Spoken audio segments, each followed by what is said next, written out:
आजाद बोल इंडिया में आपका खैर मकदम है। मैं हूं आदिल खान आजाद। बेहद अहम खबरें लेकर हाजिर हुआ हूं, लिहाजा आखिर तक बने रहिए। पहली बड़ी खबर सुन लीजिए जो हिलाकर रख देने वाली है। ईरान और अरब मुल्कों में न्यूक्लियर तबाही मच सकती है। ईरान में रेडिएशन का खतरा पैदा हो सकता है। ये एक बेहद सीरियस, बेहद बड़ी खबर है जो ईरानी मीडिया ने खुद 4 अप्रैल की शाम को शेयर की है। प्रेस टीवी की हेडलाइन देख लीजिए। इसके बाद कई और ममालिक के पेपर्स की हेडलाइन भी आप देखेंगे इसी जमीन से जुड़ी हुई।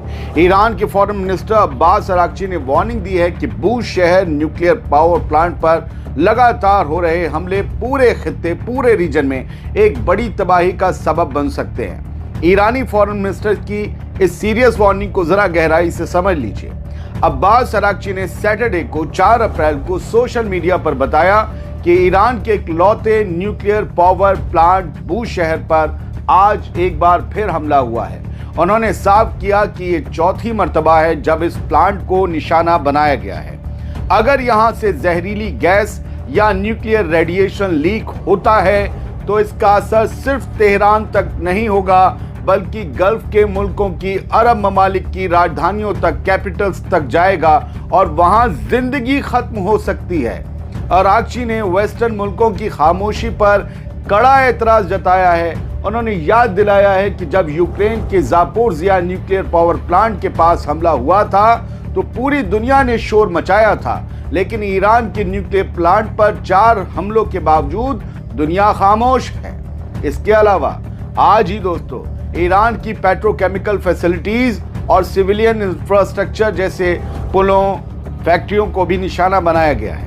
ईरानी ऑफिशियल्स का कहना है कि इन हमलों का असली मकसद ईरान की इकॉनमी और आम फैसिलिटीज को तोड़ना है, बर्बाद करना है। इसराइल और अमेरिका के इन हवाई हमलों के जवाब में ईरान ने भी पर्शियन गल्फ और वेस्ट एशिया में अमरीकी ठिकानों और इसराइली इलाकों पर पलटवार तेज कर दिया है। साथ ही स्ट्रेट ऑफ हॉर्मुज़ पर पाबंदियां ईरान की तरफ से और सख्त कर दी गई हैं, जिससे दुनिया भर में तेल की कीमतें रिकॉर्ड लेवल पर पहुंच गई हैं।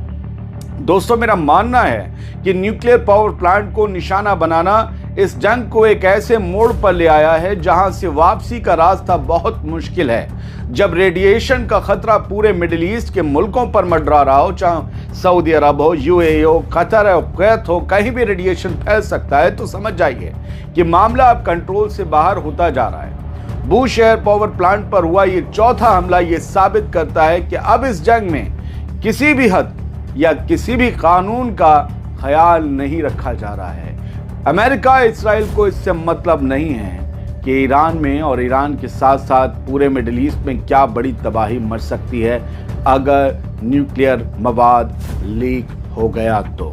अब सुनिए कि 48 घंटे में क्या हो सकता है, क्या बड़ी वार्निंग दी गई है। डोनाल्ड ट्रंप ने ईरान को मंडे तक की मोहलत दी है, उसके बाद तारीखी तबाही मचा देने का ऐलान किया है। अमेरिका के सदर डोनाल्ड ट्रंप ने जारी जंग में अब तक का सबसे बड़ा और आखिरी अल्टीमेटम दे दिया है, जो ये बताता है कि अगले 48 घंटे पूरे मिडिल ईस्ट के लिए कयामत की घड़ी साबित हो सकते हैं, क्योंकि ईरान तो फिर सबको ठोकेगा। 4 अप्रैल की शाम डोनाल्ड ट्रंप ने social media platform truth social पर साफ साफ लफ्जों में लिखा कि ईरान के पास डील करने या स्ट्रेट ऑफ हॉर्मुज़ को खोलने के लिए सिर्फ 2 दिन बचे हैं, वरना उसके ऊपर आसमान से आग की दोज़ख की बारिश होगी। ट्रंप की 48 घंटे वाली आखिरी धमकी को जरा गहराई से समझ लीजिए, ये बेहद सीरियस है। ट्रंप ने पहले से 2 बार टाली गई अपनी धमकी को दोहराते हुए कहा कि अमरीकी वक्त के मुताबिक पीर की रात 6 अप्रैल की रात 8 बजे ये मोहलत खत्म हो जाएगी। अगर तब तक ईरान ने स्ट्रेट ऑफ हॉर्मुज़ को पूरी तरह नहीं खोला तो उसके एनर्जी सेंटरों और पावर प्लांट्स को मलबे में तब्दील कर दिया जाएगा। डोनाल्ड ट्रंप ने अपनी पोस्ट में लिखा, वक्त निकलता जा रहा है, ईरान के ऊपर जहन्नुम की आग बरसने में सिर्फ 48 घंटे बाकी हैं। उन्होंने इसे एक सेंसिटिव मिलिट्री मामला बताते हुए यहां तक कह दिया कि अब खुदा ही मालिक है, यानी अमेरिका कोई बहुत खतरनाक हमला कर सकता है। ट्रंप की धमकी को अब हल्के में नहीं लिया जा सकता। हालांकि ट्रंप का दावा था कि ईरान के नए लीडर्स रीजनेबल हैं और बातचीत के लिए तैयार हैं, लेकिन कल की मीडिया रिपोर्ट्स के मुताबिक सीज फायर की कोशिशों में बड़ा अड़ंगा लग गया है। इसी वजह से ट्रंप ने अब डिप्लोमेसी छोड़कर सीधा और बड़ा हमला करने का रास्ता चुनने की धमकी दी है। अगर ये डेडलाइन गुजर गई तो अमेरिका ईरान के सबसे बड़े पावर स्टेशनों और तेल के कुओं को निशाना बना सकता है, जिससे पूरे ईरान की बत्ती गुल हो सकती है और उसकी इकोनॉमी मिट्टी में मिल सकती है। दोस्तों, मेरा मानना है कि अमेरिका के सदर डोनाल्ड ट्रंप का यह आखिरी दांव या तो इस जंग को खत्म कर देगा या फिर इसे एक ऐसी तबाही की तरफ ले जाएगा जिसका अंदाजा लगाना भी मुश्किल है। हॉर्मुज़ को खुलवाना अमेरिका के लिए नाक की लड़ाई बन चुका है।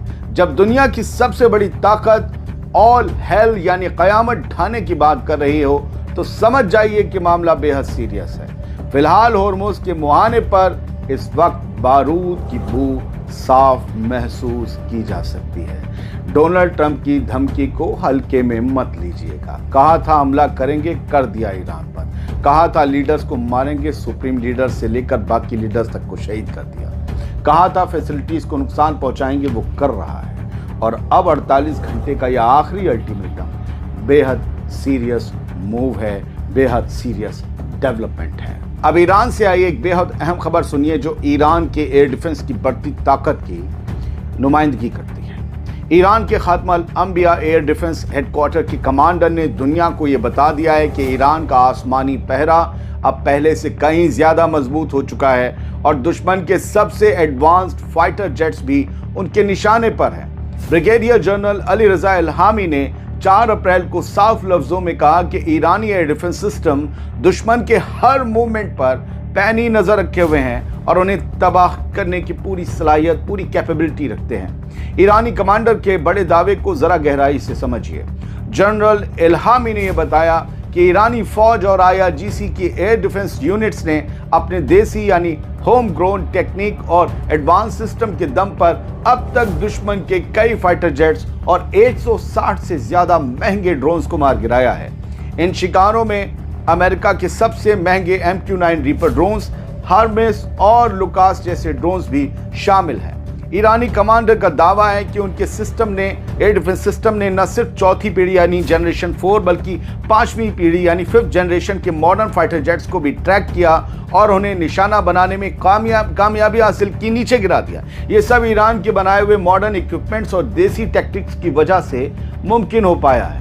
जनरल इल्हामी के मुताबिक ये कामयाबी ईरानी फौज और पासदाराने इनकलाब यानी IRGC के जवानों की सख्त कड़ी मेहनत और कुर्बानी का नतीजा है, जिसने ईरानी एयर स्पेस को दुश्मन के लिए नो गो जोन बना दिया है। दोस्तों, मेरा मानना है कि ईरान के कमांडर का ये बयान ऐसे वक्त में आया है जब अमेरिका के सदर डोनाल्ड ट्रंप ने 48 घंटे का अल्टीमेटम दिया हुआ है। ये साफ तौर पर एक सीधी वार्निंग है कि अगर मंडे की डेडलाइन के बाद कोई हिमाकत की गई तो ईरान के देसी सिस्टम अमेरिकी और इजरायली एयरफोर्स के लिए मौत का फरिश्ता साबित हो सकते हैं। जब 160 से ज्यादा ड्रोन्स पहले ही मलबे में तब्दील हो चुके हों तो समझ जाइए कि मामला बेहद सीरियस है। कुछ हेडलाइंस यहां से समझ लीजिए।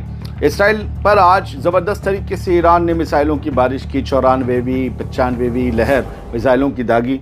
अब इसराइल से खबरें आ रही हैं, शाम को निकली हैं 4 अप्रैल को, और ये बताया गया है 6 लोग जख्मी हुए हैं ईरान के क्लस्टर बॉम्ब्स की वजह से। कुछ घरों को नुकसान पहुंचाया है तबाही की हद तक सेंट्रल इसराइल में, और IDF ने इसके बदले में ईरान के इंफ्रास्ट्रक्चर को हिट किया है।